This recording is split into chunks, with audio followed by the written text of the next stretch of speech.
Welcome back to the Start and Scale podcast. I'm your host, Jack Brandwood, and this is the place where we're speaking with people who are starting and scaling tech businesses. We're talking with founders, investors, and everyone in between. This week, I sit down with Ben Davies, Marketing Director at Praetura Ventures, and we discuss everything from the biggest mistakes startups make when marketing, how to build a community, and where to start with your marketing strategy. It's very easy to spend money poorly when it comes to marketing. I hope you enjoy the episode. Ben, thank you for coming on. Thanks for having me. You did the classic thing where you went to the office next door. Everybody does it. I did. Everybody does it. Be finance in the end. Look, always like to start these things off with a quite deep question. Who is Ben Davies? I am the Marketing Director for Praetura Ventures. We are a northern-focused venture capital company. We invest in any sector, but up until this point, we've kind of specialised in like tech and life sciences. I talk about. I'm obviously the marketing director, so I talk about marketing all day, every day, and kind of act as a bit of a support structure for a lot of our portfolio. So like we've got 45 companies now. That's all the way from, small handful team, first seed investment, all the way up to much larger companies that's sort of a couple of hundred people. So we try and help them throughout that journey. So all the way from like first hires up to, I've got a team of 10 now. How do I need to structure that? What's my agency roster look like? How am I going to look at my brand spend, that sort of thing, versus say lead gen or whatever that might look like. So it's a varied job. That must be a really interesting job, because there's so many businesses who had never done marketing before ever. Yeah. And you know what? Before I get into that, Yeah, I want to ask you a question. I'm getting ahead of myself.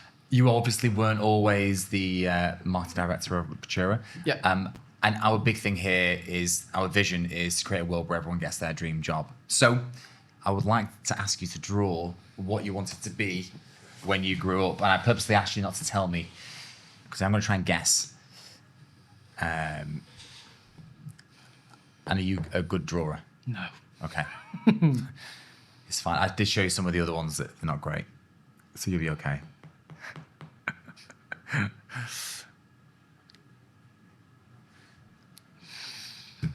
A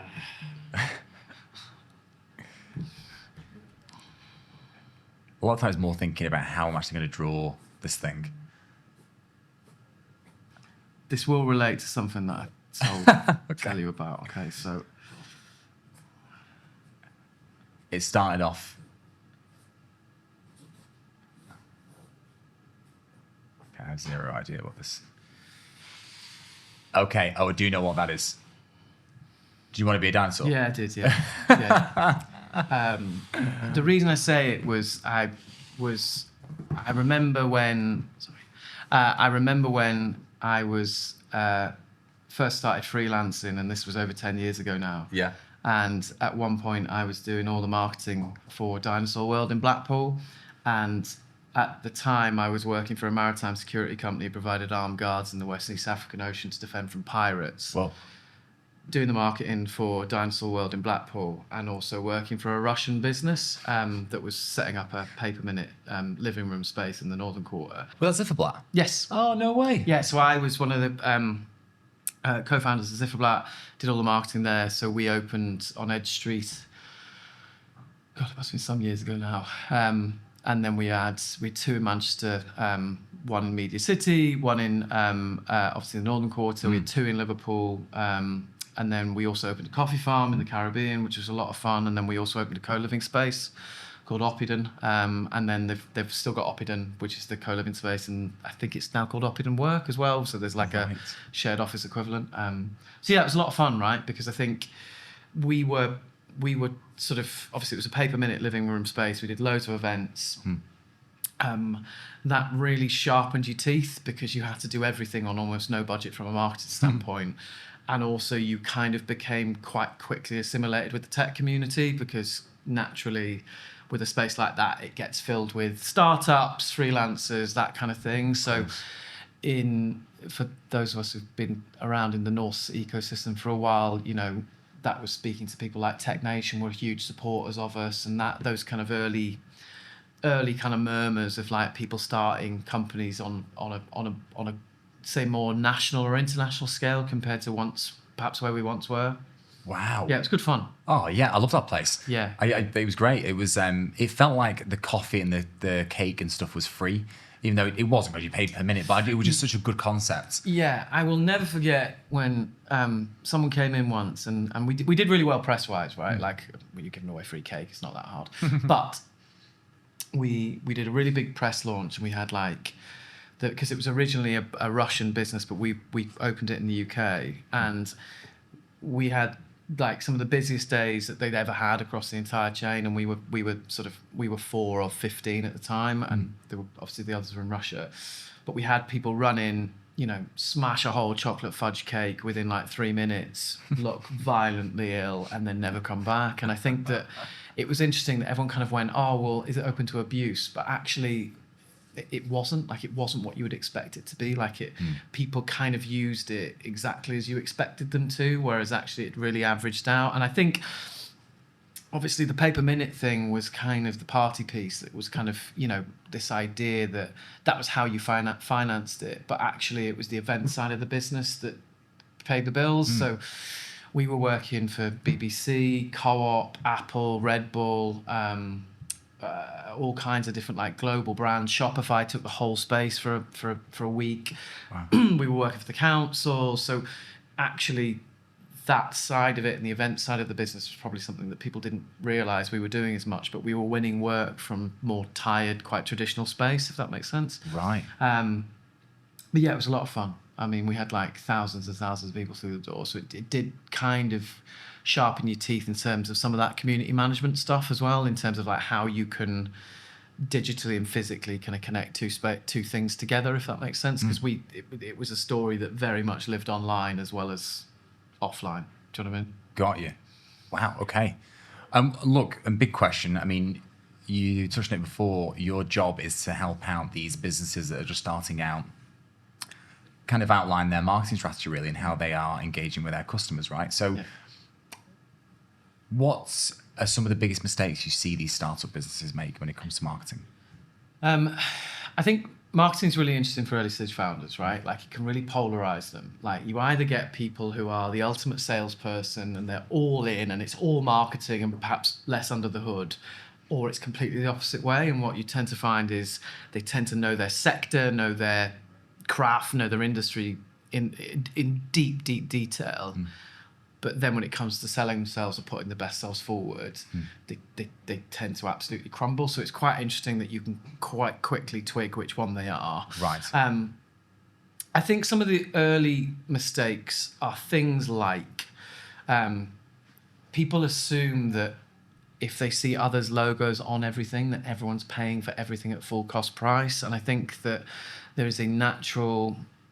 If you've never done it before, you don't know that. And actually there's a natural naivety to go, well, if my competitors are there, and there, they must be spending about X, so therefore I've got to do the same thing. And actually, you'd be amazed at how far you can get by going, look, I haven't got the budget for this, but what can I kind of create as a bit of a trade-off, whether that's editorial or helping you with distributing it or helping you with marketing it. And it's about crafting your own audience so that you can also bring something to the party a little bit. So last year, for example, we did 192 events, 118 kind of speaking positions or collaborations. Wow. I'd say less than a handful of those were sort of formal paid positions, simply because we'll help people co-produce events and also cross-promote them to our audience, sort of thing. So that's number one, that kind of like all my mates are paying for it effect, where you just think, well, everyone else is spending on it, so I have to as well. And it's very easy to spend money poorly when it comes to marketing. Sure. The next one is people just look at it. We see this quite a lot. You'll go through an investment deck and someone will, what's your marketing strategy? They'll kind of say the audience and then they say, we're going to blow as much money as we can raise on paid ads. And that's not a marketing strategy. I mean, yes, it might give you some sales funnel, but there's nothing in there about brand. And also, with paid, you can access anyone at any time with any set of interest from any demographic. but that comes at a cost. So if the money you're going to make from that client in their or that customer in their whole lifetime doesn't equate to the amount it costs to target them, you haven't got a solvent company. So paid ads is not the answer to all of marketing's questions. So I think that's one of the things that founders quite often kind of just fall back on because it feels easy, whereas actually I think a lot of the gains you can make in the really early days tend to focus around brand. I also think things like in the really early days, or at least post first raise, this happens quite a lot. Like people give up the DIY or guerrilla marketing element of it too quickly. And actually, you know, we have portfolio companies that still see themselves as challenger brands at 150 people because actually they're now playing in a different world. And I think that whilst you need to professionalize things as time moves on, actually you're a scrappy challenger brand, and actually a bit of DIY, figuring it out for yourself, is sometimes the best way of marketing to new clients because you can pivot quickly and it comes across as more authentic, particularly if you're kind of obsessed with your customer. So that element gets lost because as soon as people have raised more than £1 million, they kind of go, right, you know, we now need to market at sort of an enterprise level, which obviously there's certain things you need to do from a professionalizing point of view, but quite quickly those sort of fun, organic, sometimes, I hate this word, but viral potential, like campaigns with viral potential, people often overlook too quickly, if that makes sense. Other things that we typically see as well is I think marketing is growing increasingly complicated for founders because we consistently make up new metrics to measure ourselves by. Marketing people are great at creating something and selling it back to you. And quite often we see things like, I've hired a guru. Anyone who says that to you should run a mile, because I just think you have to be a little bit naturally cynical with this stuff, and actually spending money at that level when you don't have a lot of resource and you've got to really make your budget really work for you. You've got to be a bit cynical about what a guru or what a new hire will give you, because I think quite often this happens quite a lot where say post first raise, a founder will hire someone from a big brand and that will make them feel warm and fuzzy and make them feel a little bit more confident because you've got someone from a big name. Now, that can be invaluable because you've hired someone with loads of previous contacts, loads of previous experience, safe pair of hands. They're going to be able to help you with it. Simultaneously, if you take someone from a big brand, they've often been incubated in structure in a brand that's already existed. They've got a huge paid spend. They've probably not run a campaign where they've been on the tools for years. So you've got to be really wary that quite often these big brand hires need a lot of kind of diligencing pre kind of taking them on board, because actually sometimes they don't always live up to that expectation that you've got for themselves, and all of a sudden, you know, you're then looking at it and going, Christ, I've spent all this money and actually I've not really got much for it. So I think that a great first step sometimes, particularly if you're kind of limited on resource, is, you know, figure out what you need and how you need, and figure out what you need with freelancers to start with, and then kind of think to yourself, right, I now know the shape of this first marketing role and I know when I need it. You know, and you can be a bit clearer on what that job looks like. Like we use things like job scorecards, right? So you can be really clear on what that first role looks like, and you're not just kind of getting blinded by brand when you're going out to hire. I'm personally a big advocate for, if you take someone who's hungry, maybe hasn't led a department before, has some sort of personal connection to your brand, and is going to be on it, but might need a bit more management.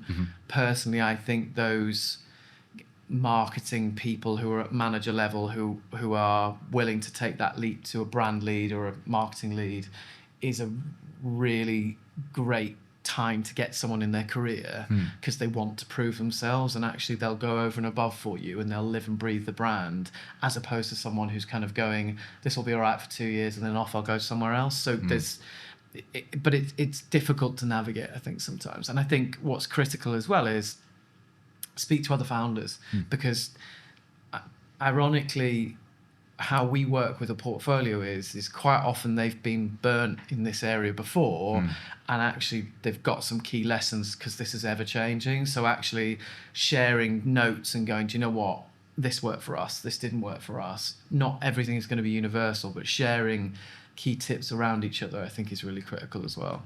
Brilliant. That's a really, really good bit of information there, and I love that. You mentioned there about all these different metrics that founders all of a sudden start looking at because it's been mentioned on a podcast maybe, or they've read it somewhere, or and founders naturally are very, what's the word? Always looking for that next thing and that next feature to add. Yeah, I think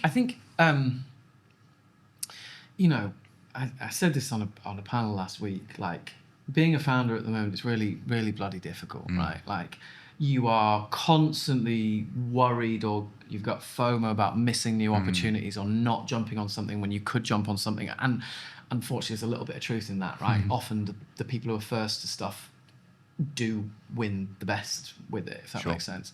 But, you know, we say all the time, like, founders have now had, you know, they've had COVID, they've had the cost of living, they've had, you know, international turmoil, they've had, let's be honest, a change in government.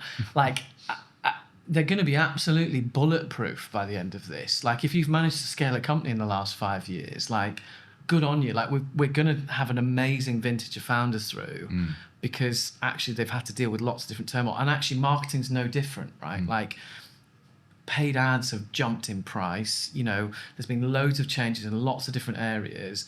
And I think that your ability to take on the right sort of advice and adapt to it quickly is going to be one of the defining features, and block out the rest of the noise, is going to be one of the defining features of this kind of vintage of successful founders who've kind of scaled companies in this environment. Like that. Yeah. What talking about metrics, what if you had to speak to a founder, what metrics would you say, right, focus on these, that's it, just for now? I think from our point of view, so we've just launched a pre-seed program, which is like cohort investing, right? So we're going through this stuff at the moment with 12 early stage founders and trying to give them the kind of tools in which to sort of to move forward and how to attack this. So pretty much most models that you look at all follow a similar sort of idea, where you kind of follow a sales funnel and then a retention funnel out the back of that. So ultimately, the bare bones of it is you're going to get so many people looking at it, you're going to get so many people interested in it, you're going to get so many people buying it, and you're going to get so many people kind of staying, and then you need to create fans out of them. Ultimately, you know, across all of your metrics, you know, you're looking at kind of unique views at the top of that. You're then kind of looking at different engagements to show that level of interest stage. And then you're looking at cold hard, where did my leads come from and how did they get here and how do I get more of them? Ultimately, as a founder in the early stage, what you're trying to figure out is, and there's loads of marketing dashboards that can help you do this and lots of theories and whatever, but you're trying to figure out what that engine looks like. So you need to figure out that if you know, this hits that hits that, and these are the conversions percentages that get you through each of these different stages, and then you're just putting more in the top to get more out the bottom, and it's getting that engine right. And I think that founders are really sometimes a bit worried about trying things that might not work. Actually, the best thing you can do is try loads of stuff and try to get to the answer as quickly as you possibly can. Does this work or not? Brilliant. Another no. I'll mark that down as a no. I can get closer to whatever is going to work for me. The other thing as well, I think that happens a lot is, particularly if they've not got any experience in marketing, they expect each campaign to do more for them than actually it's ever going to, right? So particularly in the early days, through head or heart, you will be able to argue that a campaign wasn't a success, right? Somehow. Like, you will be able to go, we shouldn't do that again because of this or that and the other. And I think that being realistic with what a campaign is there to do, and leaving it at that and just trying things and getting things out there, is sometimes a really important thing to just have a go with. Like, for example, you know, you can't afford some of the clever brand software that will tell you what kind of purchase intent a total campaign did on social. Like, you could figure that out, but economically it's hard for you to get there. So actually being realistic with, we're going to try a bit of this, a bit of this, a bit of this, and understanding how these different parts of a campaign kind of cross-pollinate each other is also really important. Like, for example, from our point of view, there's certain ways we would attack, say, PR, where you might get a salesperson or an ops person or someone who's not on the marketing side going, well, what sales did we make out of that PR? And it's like, we're having a conversation about two completely different things here. Like, did it make enough of an impression within the target audience? And are we regular enough to be top of mind, the tip of tongue? If we are, I'm either going to spend my life trying to help you measure PR's sales, or I can focus on something else. And it's about understanding at what point you go, that's what we want to achieve out of that, and then move on to more activity, whilst also ensuring that all of those metrics wrap up so that you can confidently say at the end of it, this is what works and this is what doesn't, and we know how they interlink. And I think that getting that formula and that recipe right is absolutely essential, because I think one of the things that people have perhaps focused on a little bit too much in recent years is fundraising over revenue. Like, if you generate revenue, trust me, people will invest in you, right? Like, we've kind of, particularly with the rise of 2021, where there was a lot of money sloshing around, we kind of created little fundraising machines, not necessarily little businesses. And actually, you saw people really lean into, obviously, you need capital to do stuff, right? Like, you need capital to get off the ground, absolutely. But actually focusing on your business is essential. And I find that actually, focusing on key milestones, key metrics, then makes fundraising so much easier, as opposed to sort of just focusing on fundraising all the time. That makes complete sense. You mentioned a few things there around like people giving up on guerrilla marketing very early on and not sticking with it. Do you think a lot of, I guess, failed marketing strategy attempts come down to just being inconsistent and not sticking with it? Yeah, absolutely. I mean, personal brand, right? Like, personal brand, the king of personal brand, you don't even necessarily have to be that unique. It's consistency. Like, keep going at it. Or, we have a, it's just, people are, you've got to start from no one cares, right? Start from that baseline and then work up from that. No one cares as much about what you're going to say as much as you do. Yeah. I also think that we're living in a different media landscape to what we once were. Like, there's so much content now out there. You can iterate and test things and try things and push things a little bit to the edge. And if it doesn't work, go back to basics. I personally think that you need to, understand that it might take 6 to 12 months for personal brand to work, for example. There's certain things that, yes, are quick wins, but, quite often we do this daft dance in marketing where actually it's, in a recession it's all sales, in a boom time it's all brand, and it's kind of this, we're used to this, similar to recruitment, right? Like, you feel the booms and busts, and what tends to happen is founders invest way too much on really focused direct sales during a downturn, but then it's all about brand to try and capture the most of the market in the upswing. So I think that an ability to cut things when they're not working is obviously important, but hold your nerve and trust that you're going to keep going at this and keep going at this and keep iterating, and you'll get there in the end, I think is really important. But what I think also is difficult is we would encourage founders to sort of, founder-led sales kind of happens up to about $1 million in revenue, because you're still trying to find product market fit.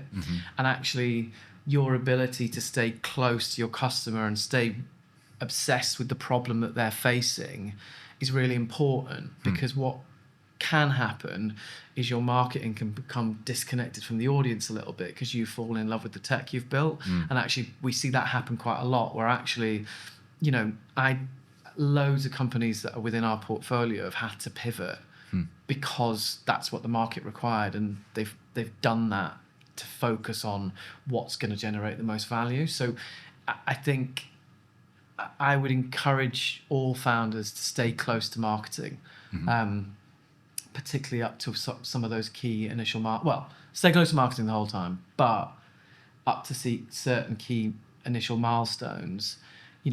That's your consumer insight, and actually disconnecting yourself from that can be really dangerous. That product market fit, that seems to be something that always gets mentioned on this podcast. For you, how would you describe product market fit? That's the first question. I mean, it's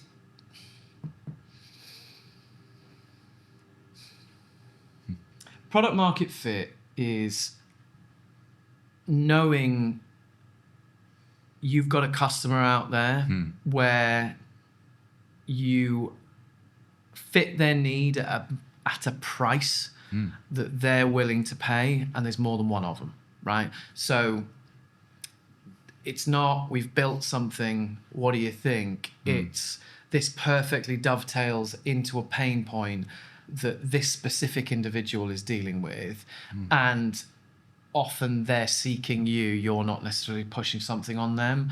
So there are people who are better at this than I am, but it's because once you've got product market fit, it's then about how do I just get more of you and at what cost? Sure. Do you see what I mean? So finding that I fit this piece of the puzzle that I know that you've got an issue with, and I know that you find value in me, then it's actually quite easy. It's just a marketing problem then. Sure. It's how much do I need to spend to get not just one of you, I need 200 of you. So what I'd encourage founders to do, and this happens a lot with businesses that can be pre-revenue and might be trying to develop something that's quite complicated or might need a lot of investment or whatever. What you can do is look at early pilots and early kind of clients and be really honest with them. I was saying this to a founder on Monday. Be really honest with them. Say, look, we know you've got this issue. We don't know it extensively, but we know you've got this problem. We want to build something that's going to fix this for you, but we don't know the ins and outs of this yet, and we don't know your day-to-day. Cool. You are going to be one of 10, and I'll feel a bit of ownership over it then, one of 10 that's going to help us develop this. We're going to give it to you for free for the rest of your days, but we're going to build something ace, and it's going to fit your exact criteria. What do you think? Most will say no, but obviously once you get that initial 10 cohort where you go, right, I think this is my market, that's how you can develop a really strong MVP. And also, do you know what, like that initial 10 obviously can feel a degree of ownership over it and might become fans of yours and might then spread what you've made outside their network. A really good example of this, we invested in a company called Seatfrog. Seatfrog are a bidding system that helps you I love Seatfrog, yeah. Everyone does. And there is product market fit, right? Yeah. They have such good product market fit that they've spent almost nothing on marketing because it's grown organically, because so many people hate the train to London. I mean, jokes aside, but obviously it's a bidding system for bidding on first-class tickets or additional capacity. And also why it's worked, because actually you're not the end client, like you're kind of the product, as the end ticket user. The client is actually the train provider, and actually it's not necessarily a comfort play for the consumer. It's actually a capacity play for the rail operator, because actually they can sell more tickets where capacity they know is a challenge, particularly with the change of some of the rail plans recently. So that's a really good example of really strong product market fit. There's clear demand for it, and you've managed to answer that demand seamlessly. So, and that changes over time, right? Like as you go into new markets, the reality of it is unfortunately you probably will churn out those first 10 clients you had as you develop or take more share of the market. Like if you look at some of the businesses that we work with are, they might have developed an incredible amount of breadth across the market where they solve one problem for this specific client base, and they know this is where the market ends, right? but now they're just trying to take a bigger share of that problem and actually kind of upsell or cross-sell. So it changes as time goes on, but I think it's trying to get how, and this is an old analogy, but like, how can someone, not live without me? Like, how am I, a painkiller, not a vitamin, as in, if you take me out, it hurts, it costs me, I struggle to live without you, and it takes a problem away from me, compared to, say, like a vitamin, which is a nice to have, where you'd quite like it, but you could live without a Barocca in the morning. Do you know what I mean? Like that, it's that to a point. That analogy is about a couple of different things, but that's about that product market fit of nailing the answer to the target audience you're focused on. That's a brilliant description of product market fit. I think we touched on, I can't remember who it was with, but we touched on founder market fit as well, which I think is a really interesting concept, like the horse, not the jockey sort of thing, or the jockey, not the horse, whichever way around it is. So to bring it a little bit further back, and this is going to sound really, really kind of simple from everything you've just been saying, but say I'm a founder of a SaaS business, never done marketing before, crap at it, but wants to start and want to have an increased focus on it. What was the first thing you would do?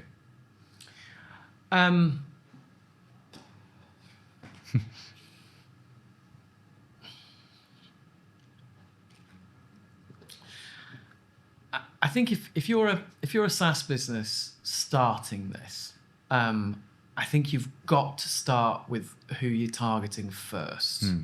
I think you have to be really careful that marketing doesn't become a tick box exercise. So I remember back in the early days of social, so in a past life I used to work for Social Chain, they'd get an under 25 to do the Twitter. Right? Have we done the Twitter this week? What does that mean? Like we've done 3 tweets. What, big tick, brilliant. We've done the Twitter. Like, that doesn't matter. Like, what are you there for? Don't use it as a kind of security blanket that you feel like you're there so you're not missing out on anything. Does it actually do anything for you? So I think figuring out who the audience are, where their eyeballs are and where their attention is really important, right? So you don't fall into that immediate trap. Well, we'll need to do X, Y, and Z because that's the status quo. I think also people focus sometimes too heavily on channels and they don't focus on message enough. So who's that audience? Where are their eyeballs? Right, we have a rough idea of what that looks like. What is everyone else saying, and why is our message different? Like, you're always a challenger brand. Like, what are we trying to change about the status quo? I think strategy is the secret to not blowing your budget on shit that doesn't work, right? So I think answering some of those questions initially can then create really great early briefs such that you're actually focused on one individual thing and you're going to make sure that actually that's as effective as possible. There are some obvious things that you're going to focus on initially. So as a founder, there's a lot of stakeholders that you might look to engage on LinkedIn, right? Why are you a specialist in whatever you're doing? Focus on your personal brand. Think about what you could do about that. You're going to, unfortunately, need a website, right?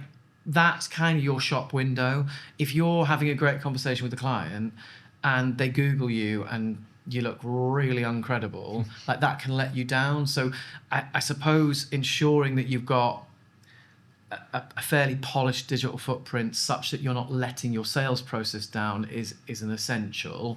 And then I think from my standpoint, you'd have to look at your overall sales process, but failure to be different in the way you approach campaigns, I think, is one of the things that people mess up the most, right? They just focus on benefits. Everyone focuses on benefits. Everyone could be faster, better, stronger, cheaper, more efficient. Like, no one cares, right? There's a classic example that Seth Godin makes about like a purple cow in a field. Like, a purple cow is not, I mean, I'm obviously paraphrasing him and butchering this, but a purple cow is not better than a normal cow. But you do notice a purple cow in a field, right? So there's the bones of kind of campaign strategy that you need to be different in some way to push yourself and actually get your head above the parapet, because you've got to start with campaigns that actually get people's attention and actually make things different. I also think that, like, you know, there are some basic tools you can use as well. You know, people say that email marketing's dead. It's absolutely not. Like, some of those early test early marketing campaigns, like on email, you know, you can. I'm not a big fan of buying lists, but you can buy lists. You know, go and events you have to be really wary of as well. Like, it's really easy to waste a lot of time and effort at events. And exhibition sales people are crooks, generally, not all of them. But again, with events, right? Like, there tends to be, particularly in B2B, I'd say 20% of events are actually good. The rest are crap. And actually, it's understanding quickly which one of those are the best. So you don't have to take a stand at everything, but go to everything and see if your actual target market are there and see how much they're actually doing to try and connect you together. So, for example, at Social Chain, there are thousands of marketing events that were completely irrelevant to us. We could have easily spent hundreds of thousands of pounds and got nowhere, but we knew there were a handful of events each year with our target job title, our target market, our target demographic, our target brands, and they went every year shopping. So we just focused on a few of those, tried to make as big a splash as we physically could at those events, and just did those, because everything else was just noise. So I think this is important for a broader marketing conversation, is like, try and figure out where they are and absolutely immerse yourself in that world, right? And I think that another thing that can be a really great way of engaging potential client base is, what are you doing for them over and above, I'd just like to work for you? So like, at Social Chain as well, our podcast was really successful, obviously similar to what you guys are doing here, right? A conversation about come and make some content with me is a lot easier than can I win some work off you, right? Yeah. Like, and actually, do you know what? Like, even if that can be a bit transparent, it doesn't matter, because you're still putting in the hard yards. So if you look, for example, we do a lot of very heavy white paper work where we will work harder than anyone else, to research more than anyone else, to involve more people than anyone else, to do something that actually adds to the conversation beyond just, by the way, we did a white paper where we're the answer. What a surprise. Do you know what I mean? Like, actually do something that people can use. And I think that worked very well at Social Chain, and we've done a little bit of that at Praetura. And I think that those kind of slightly more strategic kind of marketing, kind of bigger marketing topics to go after means that you don't end up banging your head against a wall where you feel like you've tried loads of things and just nothing's quite landed. A lot of the time it's not just about channel, it's about message as well. Yeah, I think that one, I really want to come back to that white paper in a minute, because your white paper was fantastic. And I agree. I think if you can do a white paper right and it's full of great original like pieces of information, wow, it's incredible. And it gives you so much then off the back of that, right? From over the year to fill your social calendars with. And it's good, meaty stuff, right? And before we come back to the white paper in a second, another thing I really wanted to talk about was building communities, because I think that seems, again, to be something that people are focusing on more and more and more. And I guess it ties into the whole adding value piece. Again, any piece of advice for people trying to build communities? I've just written a deck about this. Oh, nice. So community is one of the most overused words in marketing, right? A community has a few things that makes it a community, not necessarily just a sales list. So they've got to, when you're trying to create kind of some of that like symmetry with an individual, or try and make your brand a bigger part of their life than probably you deserve to be. Like, they have to see a little bit of themselves in you. Like, you have to reflect their identity back in them. They have to feel like they can influence the brand, and actually you need to relinquish some of that control. So if you're genuinely going to grow a community around your brand, you have to be willing to probably have some answers to some of the questions that you've made that you don't want, but let them take it. Likewise, I think that you need to be unlimited, like unlimitedly generous with your time. And I think you've got to help them gain value out of it, not just in a way that commercially makes sense to you. I also think that as soon as you start calling it a community, or as soon as you start saying, my washing powder now has a community around it, it doesn't have a community around it. As soon as you call it that, it feels a bit like, I think we don't give consumers, B2B or B2C, enough credit for their ability to distinguish when someone's not being authentic. And I know authenticity was an overused word in marketing and a bad buzzword, but I think, generally it needs to be a two-way conversation. It can't just be you barking at people. And I think that some people are really good at this and some people are awful at it. And I think that the best thing you can do, particularly from a B2B sense, is kind of create a platform where others can connect with each other and you kind of act as a conduit between them. Oh, nice. The other thing as well is just understanding different roles within communities. So you're going to have your kind of core advocates, and they might even be like your team members, the people who are closest to you, the people who have a vested interest in you succeeding. You're going to demand the most of them, but you have to keep the story to your employees, for example, as strong as physically possible, because you're going to ask them to post a lot about your shit, right? Then you kind of got that inner circle where actually, their interests are often very aligned to yours. They might be a partner or someone sort of a very, very, very close client, or someone that you might be working into. Like, they need to feel special, right? They need to hear about things before anyone else. We have a nearest and dearest more than money newsletter that goes out to nearest and dearest, because actually we know that they want to be in the know, they want to be first to things, and actually they're going to help collaborate and work with us on these new things.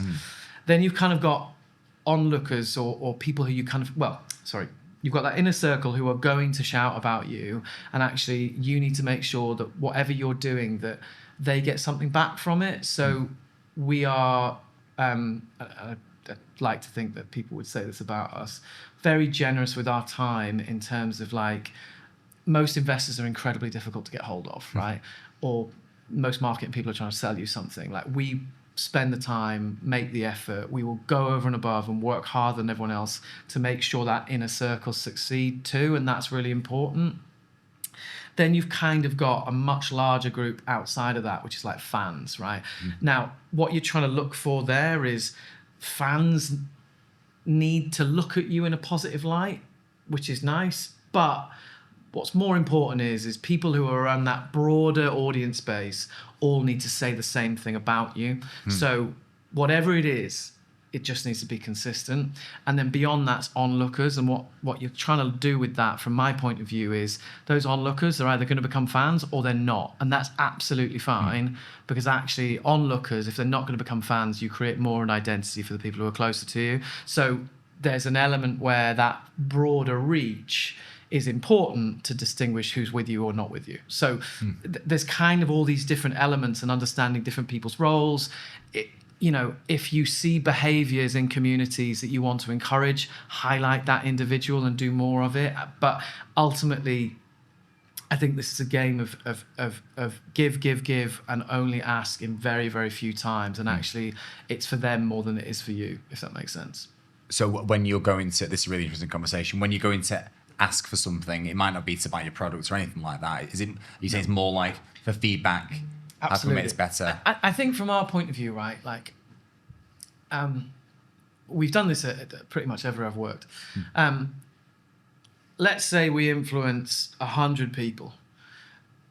If those 100 people are roughly saying a similar thing about us, but only 5% of them are ever going to buy from us, that's absolutely fine, because in the round, we're absolutely inescapable and we're punching well above our weight in terms of brand, right? So I would argue that simply by being, I mean, it's an old, again, sorry for using a tired phrase, but like top of mind, tip of tongue, if your brand is out there enough, when they need someone like you, there's an association already there where you are naturally at the forefront of their minds.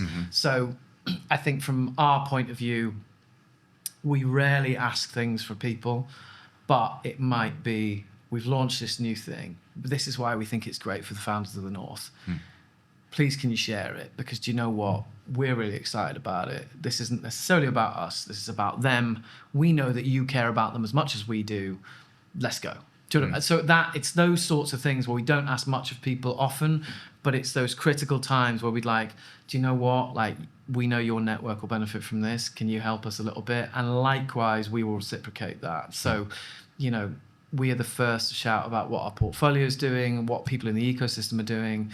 You know, we have no commercial affiliation with almost anyone, to be perfectly honest. We just want what's best for the North of England startup scene, and for us to create more of these breakout success stories, to see more people exit, do really well, and then come back round. Because it's that, and GP Bullhound talk about this, it's that founder flywheel of exited founder is nice and patient, and more importantly has the skills and the contacts and wants to go again. And actually that kind of cyclical effect takes a lot of time, and is important for us to nurture that, because ecosystems, for example, like London, are just, all they've done is just done a couple more whirls of that merry-go-round, and actually we're just getting there now with a few of those kind of early exits, and it's great to see kind of people start to rev that up. So I know I've gone off topic a little bit here, but that's what I mean by kind of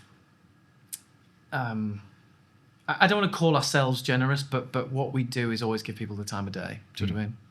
Yeah.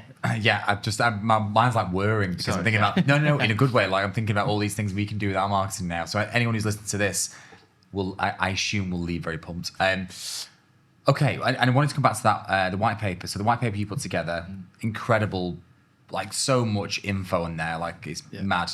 Could you tell us a little bit more about it, how you put it together, that sort of thing? Of course. So we created What's Powering the Powerhouse about 18 months ago now, and I think what we kind of realised was we were the most active investor in the North of England, and there was all this kind of good energy and all these things that people were saying, but no one had necessarily put pen to paper to be able to sort of give a bird's eye view of it, and also asked founders what they want, right? We went so many things where investors would go, well, this is what founders want, or investors would go, this is what founders want. We were like, well, maybe we should ask them. So we did that, and then also what we also found was both people wanting to invest here, but also founders starting here were trying to figure out where the front door was.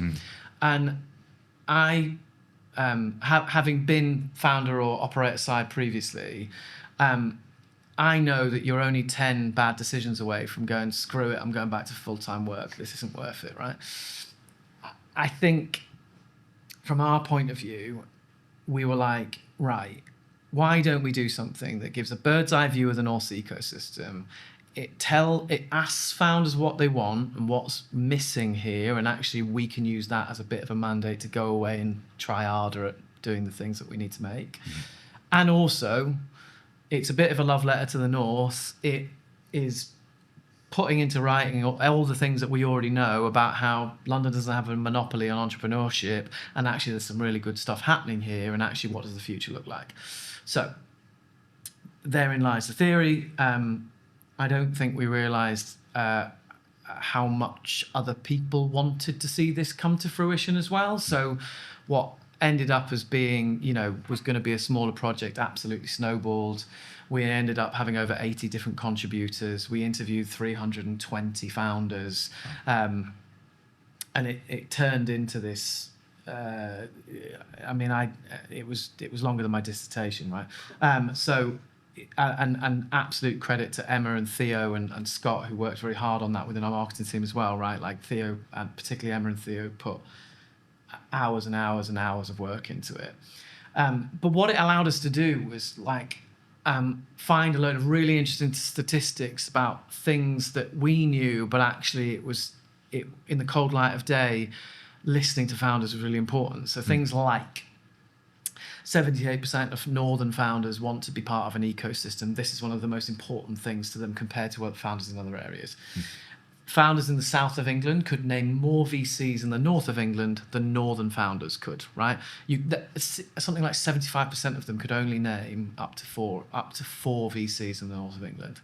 Things like there's a £9.7 billion funding gap in the north of England compared to the southeast of England. Now, a lot of work has gone into closing that gap, right? And that's presuming that the amount of investment in London is the correct amount of investment as well. So there's some nuance to that, but simultaneously it was sort of proving an opportunity gap, right? And actually, every pound that we invest into a northern company, roughly £4 comes from outside of region for Praetura. So in forms of co-investment, like there is appetite to invest in companies in this region because we've done a really good job of branding the region as the hot new thing, as actually something exciting is happening here.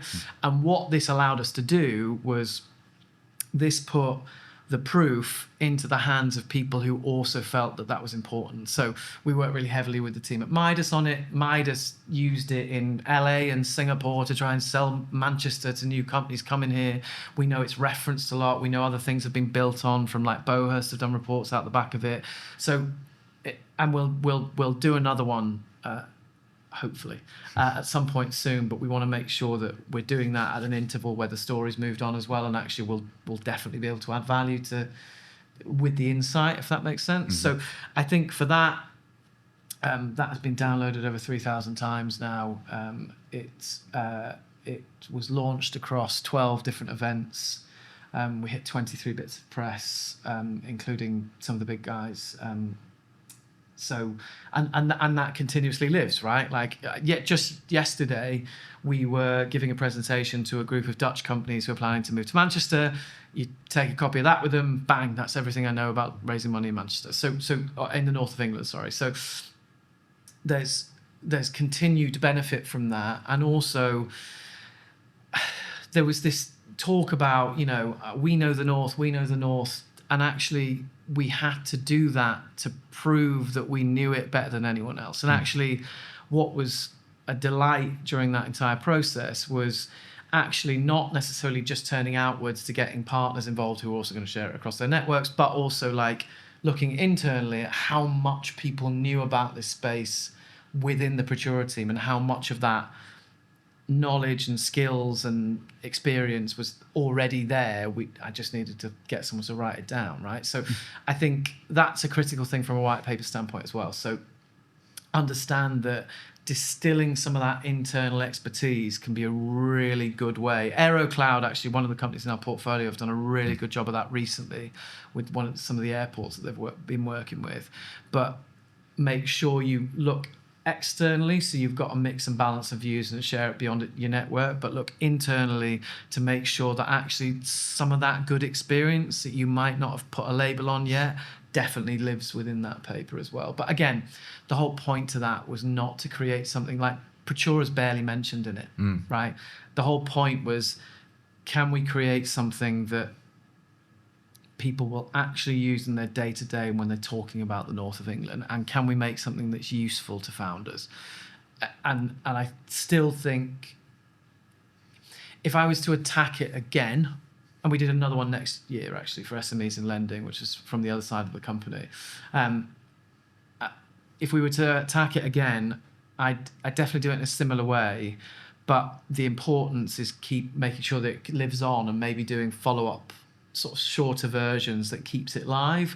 Whereas I think that we put a lot of time and effort and energy into that. So we had to make sure that other parts of our marketing also saw some love outside of this ginormous project effectively. So I think as we move forward, we'd ideally like to do something that's a little bit more timely and quick turnaround, and it gives people like really high use sound bites as well as doing these big tomes effectively.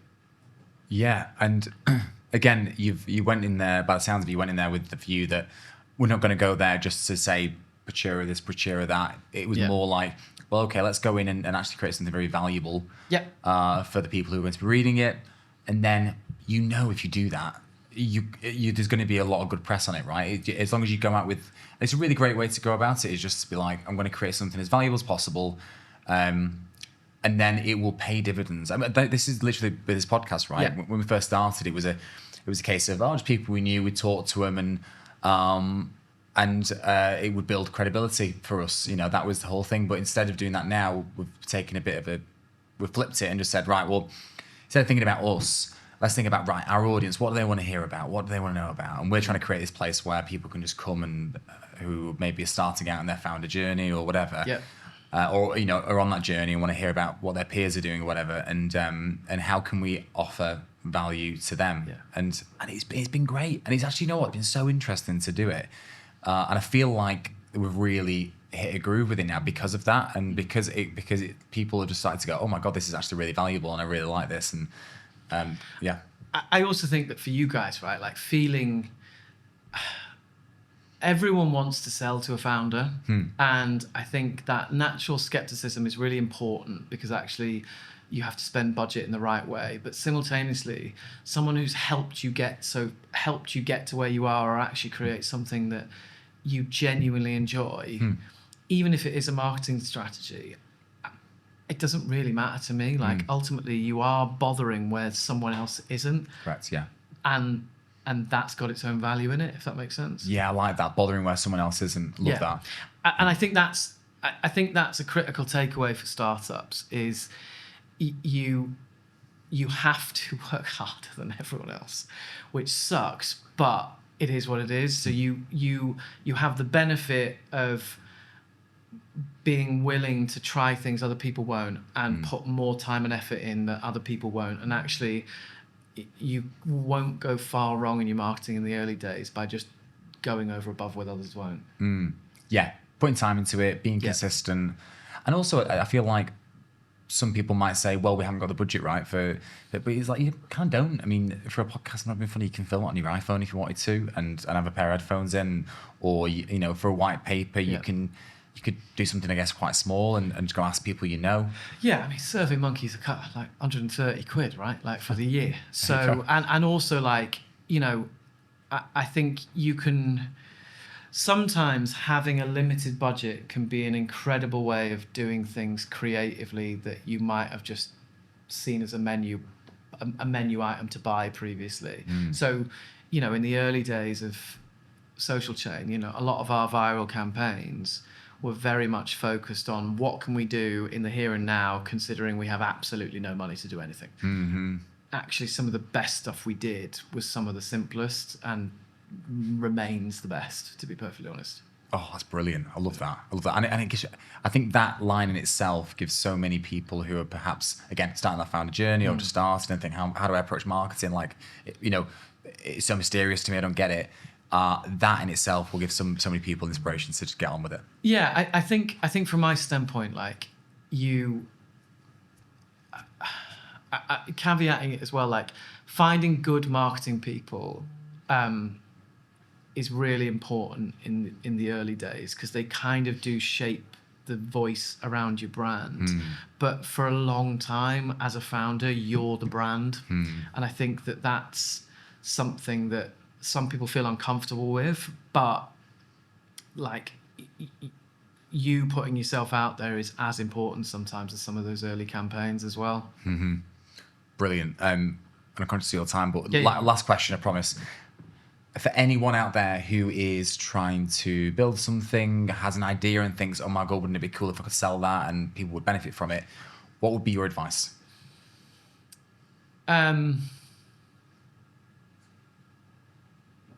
Give me a minute. It's okay, take time.